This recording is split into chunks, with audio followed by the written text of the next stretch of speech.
Hej, jeg hedder Venuha og er autoriseret psykolog. Jeg laver den her video, fordi jeg godt ved, at det kan være lidt angstprovokerende for nogen at tage til den første psykologsamtale. Så jeg håber, at den her video kan hjælpe dig lidt med at få en fornemmelse af mig og hvad jeg arbejder med. Jeg arbejder med lidt forskellige problemstillinger. Det kan være selvværd, angst, relationelle udfordringer, depression. Det er et meget bredt spektrum af forskellige udfordringer. Det vigtigste for mig er egentlig, at du føler dig tryg og sikker nok til at kunne åbne op sammen med mig.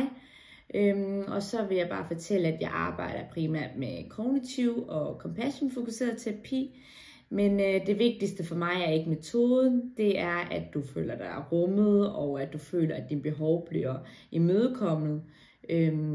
Så hvis du gerne vil høre lidt mere omkring min terapiform, og om det kunne være noget for dig, så må du meget gerne booke mig til en uforpligtende gratis samtale, for at finde ud af lidt mere omkring mig, og om det giver mening at starte et forløb op hos mig.